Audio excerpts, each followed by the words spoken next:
All right. So we are going to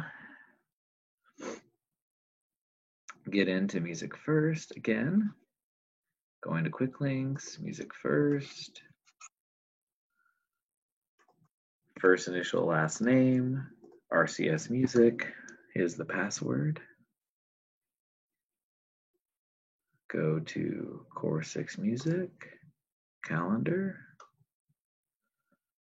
And now we're in week 4.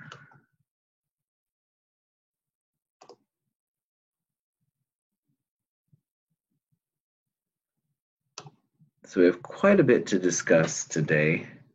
We're going to talk a little about the symphonic form. And we're going to talk about classical topic theory, which is just kind of how we listen to the music. And we also have theme and variation. So we have some more reading to do as well. All right. So let's begin with the string quartet of Haydn. This is the Emperor. And this week we're going to be studying movements 1 and 2. There are 4 movements to the piece. All right, so there's a picture of our friend, Mr. Haydn. Remember, he worked for the Esterházys, a rich family in the German-speaking lands. And so we're going to listen to the string quartet, the first and second movements. We'll listen to the first movement first to discuss some topic theory, and then the second movement we'll start to talk about some theme and variations and how all of that works with the form. So have your packet nearby. We'll be kind of adding on to our notes from the reading guide here as well.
Okay, so that first section is going to repeat again. All right, so we're actually just going to skip to the next section.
Okay. So there's a lot of ways to analyze music and talk about music. So we're going to say listening lab for Haydn Emperor string quartet movements 1 and 2. So starting with movement 1, there's so many ways to think about music, and we can talk about keys and scales, and there's a very traditional way to talk about music theory. I don't think that helps us listen to the music. It helps us understand maybe how it was constructed. But we're going to be talking about something called topic theory.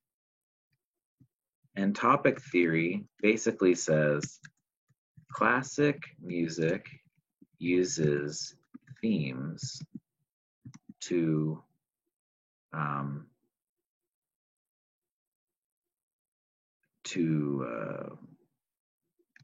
so as a major point of variety. And this means that it's just easier to kind of listen. How do we listen to this music? It's a lot going on. So the first thing that we're going to talk about is the hunting theme or hunting style. And the hunting theme is something that was used. Remember, these composers were composing primarily for aristocrats and rich people. And so what were some of the things that those people did? Well, I'll tell you what they definitely did. They went on hunts, and the hunt was a big thing. And so what do you need when you're hunting? You need a horse. You might have like some foxes helping you out, maybe dogs. Sorry, the foxes are who you're hunting. The dogs are helping you, right? You might have some kind of a horn to call, right? And you've got your friends. So you're riding on horseback. You're trying to hunt foxes or deer or elk or whatever you may have. So the first thing we get is a galloping rhythm, like a horse rhythm.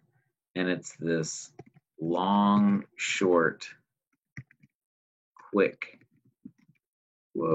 quick rhythm. And I'll point these out in the music. So we get this rhythm. Sometimes we'll have a horn call, which will kind of have some, so the way that horns work nowadays is they can play every note that a piano could play for the most part in terms of steps and half steps and all that. The natural horn can only play leaps. So leaps in the melody. Okay. Okay, so and when we hear these things, and sometimes we might actually hear trumpets or horns being used in the music, right? So you can imagine a hunt where they're blowing the horn and you're galloping on horses through the forest or through the fields, chasing some wild animal or prey for, again, it's part of their entertainment. The other major theme that we hear is the shepherd theme or the shepherd style. Now, shepherds were low class. So we might want to add the hunting is like a high class thing, right? That's rich people. Low class, these are like your farmers, your actual shepherds. So what are they shepherding? Sheep, lamb, these kinds of things. And so that the music is trying to evoke, it's not imitating a horse or horn calls or, fancy people on horseback. It's rustic, simple, okay? And how the music does this is it has what's called a drone. A drone is so let's start a terms list here. A drone is a held note, usually on the bottom voice, used to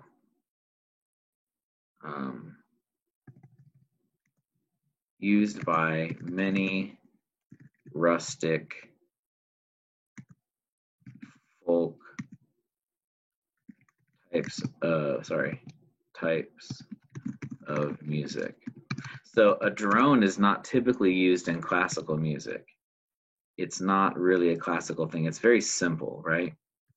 And then what would go along with the drone? So we have a drone with a unison melody or instrumental line, right? So we have this the shepherd music. The shepherds played music as well, but it wasn't classical music. It was like dance music, right? It's imitating simple folk dance music that poorer people made. And again, poorer people doesn't necessarily mean it's bad or worse.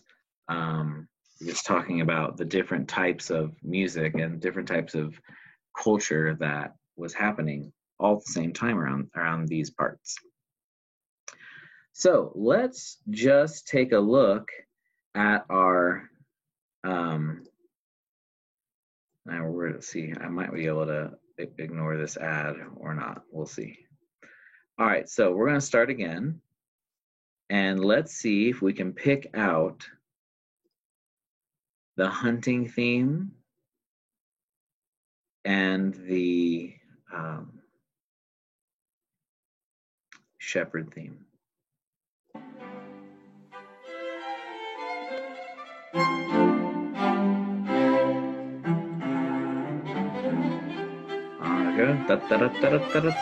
Right? So we're getting some of that. Now this is the introduction of the piece. And so we're getting a little bit of both. So we're getting some elements of the hunting thing, right? So that gives us a sense of something maybe galloping or running. And then here, we do get a little bit of the drone. Notice the low note doesn't move. Bum, bum. And then there's one line at the top that's very predominant, okay? So we kind of get a little bit of both, but then I'll show you some better examples here in a second. So this first part is kind of like the hunting, and this part is more like the shepherd.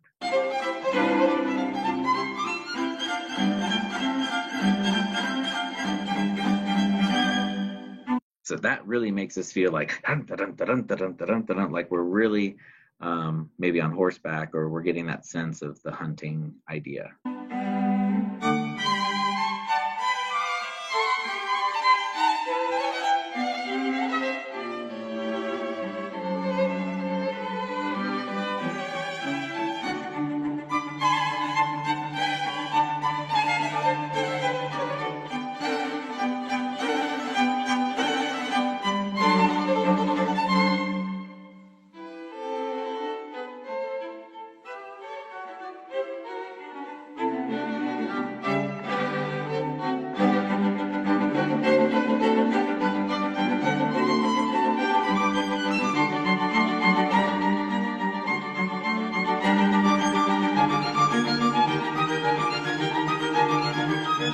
Now, at this point, you might be asking, well, Dr. Guy, there's all this other music going on. What's that?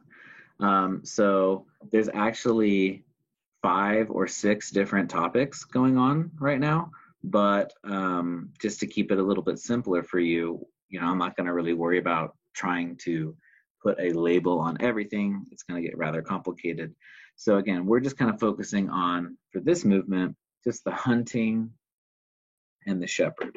So I hope you got a sense of that that hunting idea. Now, moving into the second section, we get a really good shepherd style for quite a long time. Yeah, there it is. Okay.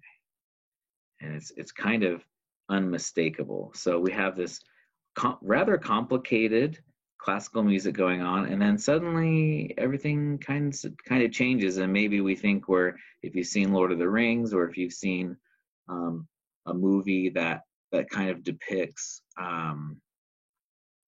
lowborn people working in the fields, especially if it's like a historical fantasy kind of thing, then you'll hear suddenly it really shifts. Let's listen.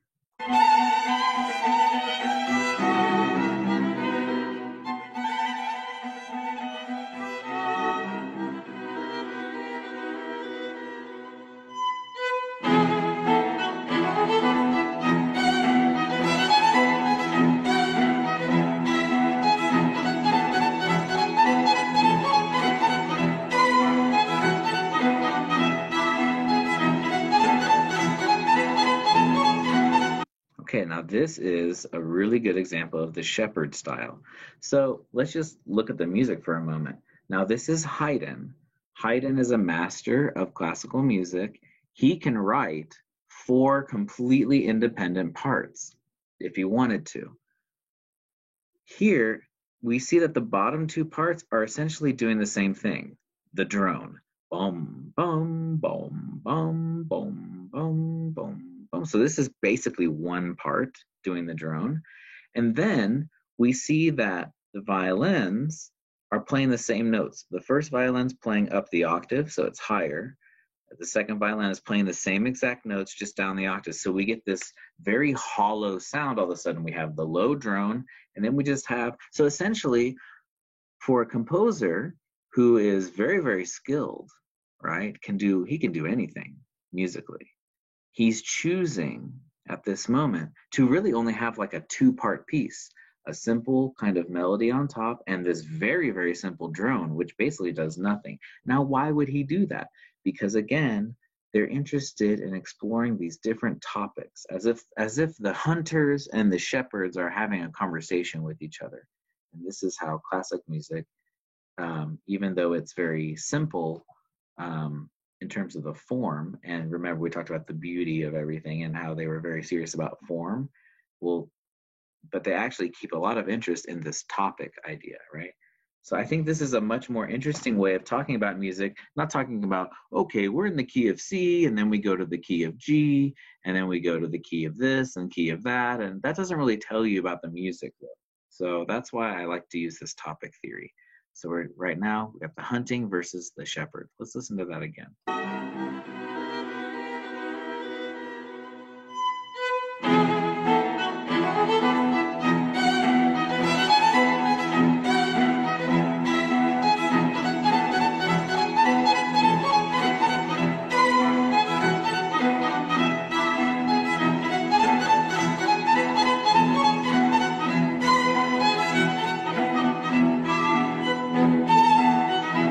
So hopefully that's kind of unmistakable, and you're getting used to hearing that. That's a very different kind of music than, for example, the hunting theme.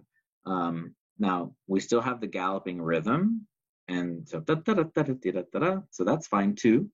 But notice that the hunting theme doesn't have that drone, right? So the big thing is the fact that we have one unison line, and then we also have the drone. Okay?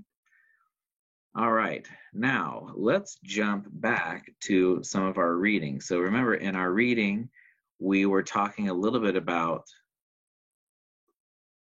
the forms. So we are going to talk about, in our assignment for this week, we were needing to discuss the symphonic form and theme and variations. And that's pages 17 through 20. So we're going to skip around just a little bit. All right. Okay, and so forms are very important in the classical period. And so we're going to diagram these forms very quickly and very simply. The origins of the symphony lie in the overtures, or introductory orchestral music written for Italian opera during the Baroque period. These sinfonia, as they were called in Italian, really had nothing that connected them with the operas that followed them, and they soon began to be played by themselves in concerts. The idea caught on, and composers began writing symphonies that were completely independent of operas. In the hands of composers like Haydn and Mozart, the symphony became the crowning glory of the classical period. So going back to our classical introduction notes, which you should have, right? So now we have symphony. And a symphony is an orchestral piece of music. Originated as an overture, which means we need the word overture. An overture is the instrumental piece of music before an opera. Make sure an overture. Okay. So that's our symphony. Originally a work in 3 sections, fast, slow, fast, the symphony became a 4-movement work. The first movement was always an allegro, a fast tempo. So allegro means fast tempo. Written in the first movement form we discussed earlier. We'll talk about first movement form. The second movement was usually a slow and lyrical 3-part form. The third was a minuet and trio in a moderato tempo. And the fourth was a fast and lighter movement, often in the first movement or rondo form. So this chart here, you're going to want to know this chart, okay? It's going to be tested. So we have 4 movements of the symphony. So we'll talk about first movement form later. It's pretty simple. It's basically a musical conversation. The second movement is usually an ABA. That just means there's one section, second section, back to the first.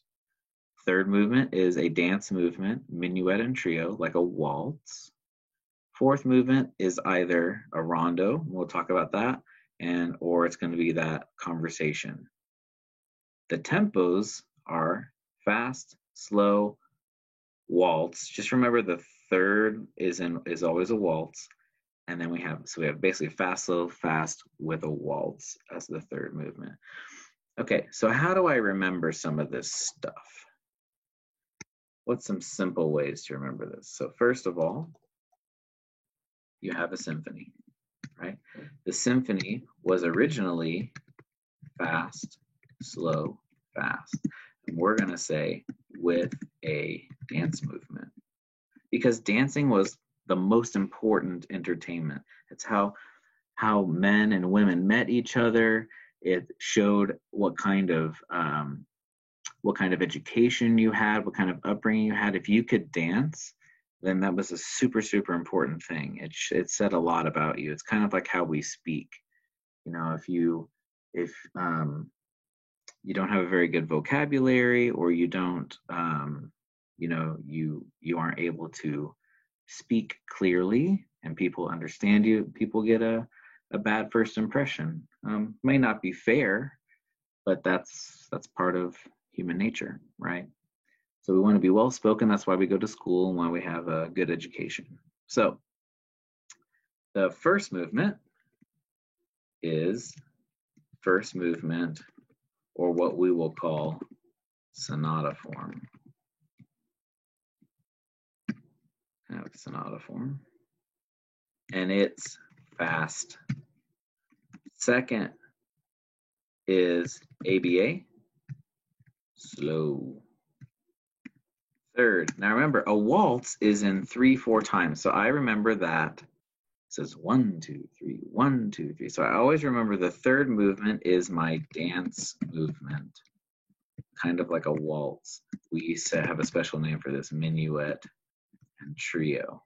Okay, but it's going to sound like a waltz basically.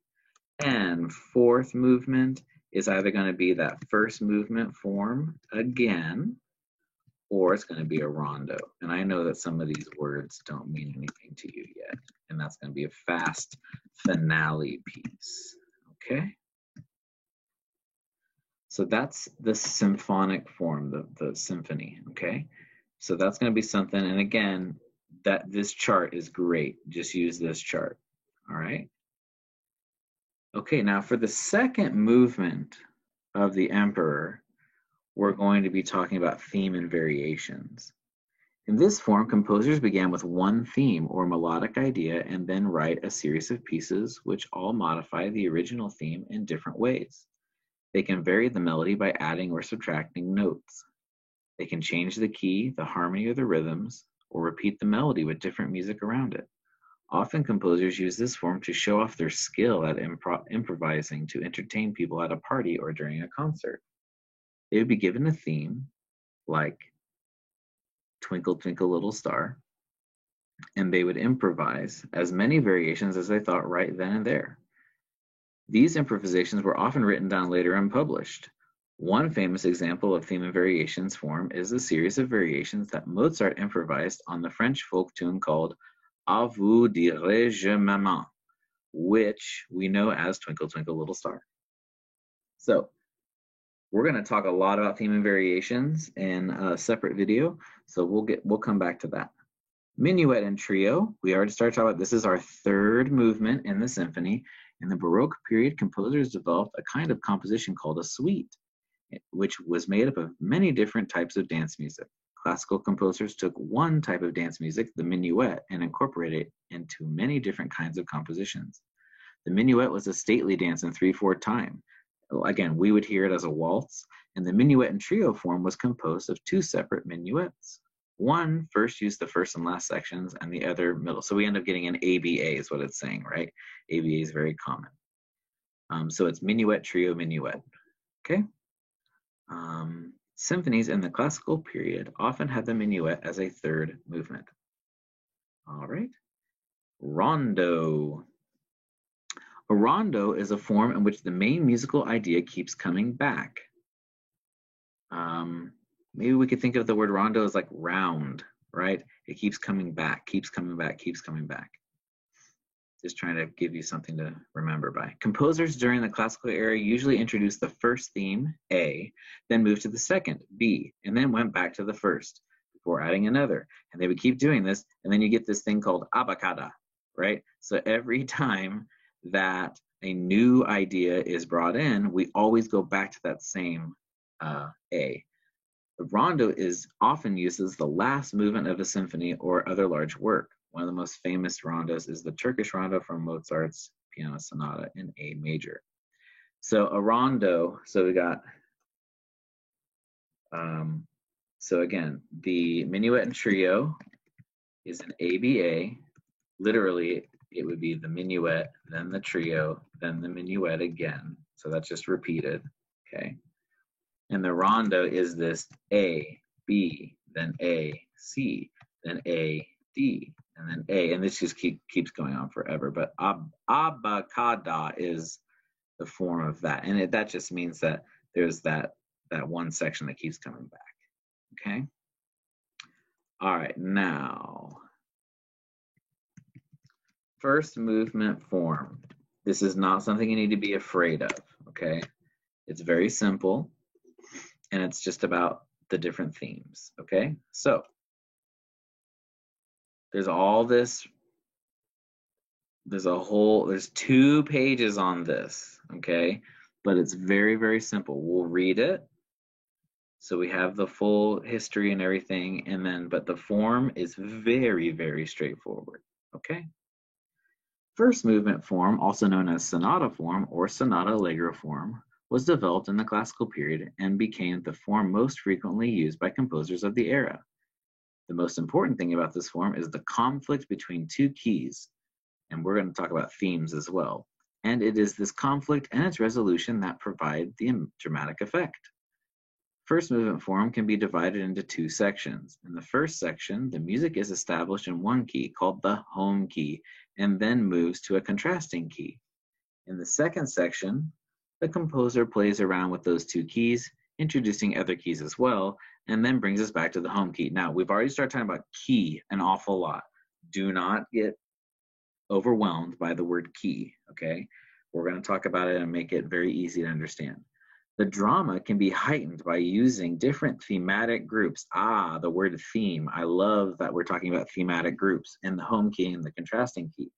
Dramatic contrast can also be added using different registers, different dynamic levels, and different rhythmic structures. First movement form was a development of the old two-section structure of the Baroque sonata, and it became the basis for much of the written music in the classical period. So what we're getting at is this is a big deal, right? Sonata, big deal. They even have cars that are called sonatas, right? Okay. During the Romantic period, first movement form continued to be popular and evolved into a three-part structure made up of exposition, development, and recapitulation. But current research suggests that the two-section analysis is more accurate representation of what was really taking place in the classical period. Perfect. Thematic group is made up of several motifs or short melodies in the same key which function together. All right. Now, we're getting to the diagram, right? And again, it's very, very simple.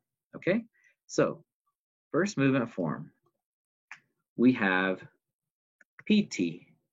What is PT? It is the primary theme. That primary theme could be anything, right? Then what does it say? So we have the primary theme. Then we usually have a little bit of music that we call a bridge, right? So what I do for the bridge is I just do what they did, a little arrow. Okay, word made, didn't like my long arrow. Okay, so good. Then what happens after this bridge where we're kind of bridging the gap here? ST. What is ST, you might ask? Secondary theme. A second theme. All right. Then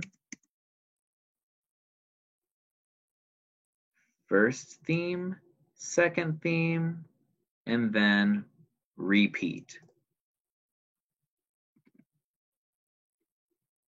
And we'll just use that as our, oh no, not an emoji. That's just silly. All right, good. It does look like that face though, that's funny. Okay, so that is, and we could even do this if we wanted to make that. So we have a repeated section here, PT, ST. All right, then, so we would call this the first section because there are two sections. Second section. All right, now what happens is that the PT and ST have a little fight or musical conversation. Sometimes it sounds more like a fight, sometimes they're just kind of chatting, okay? So we have the PT and the ST talking, right? It says some new, some old material in different keys. Move to the home key with previous thematic groups. Okay, so the PT and the ST have a little chat, then they go home. So this right here, that is what the first movement form does, okay? So we call this is the bridge, which is just different music, okay? So you could say, oh, Dr. Guy, this is also complicated. Nah, it's not complicated. Okay, you've got one theme, you've got a second theme, they kind of have a little conversation, and then they go home. That's it. That's what they do. That's the two sections, and that's just a way, think of it. It's just like a little story, right? Think about a novel. Think about some of your books that you've read in your classes. You usually have an introduction of characters. Let's say your book only has two characters. Well, those two characters are going to go through something together. They're going to have a fight, or they're going to go climb a mountain, or they're going to form a fellowship and go to Mount Doom and throw away the ring, whatever, okay? They're going to do something together, and then they're going to go home, right? They're going back to the Shire, okay? So, sorry to use all the Lord of the Rings references, but just kind of makes sense. All right, so that is first movement form. So we now we're going to stop the video here. This has been plenty. We have covered the first movement of the Haydn Emperor String Quartet. We talked about topic theory, how it uses the hunting theme and the shepherd theme. We talked about what those are. We've got a couple terms that we've started. We've talked about symphony, so our big forms, right? Forms are a big thing in this unit. Forms. Symphony,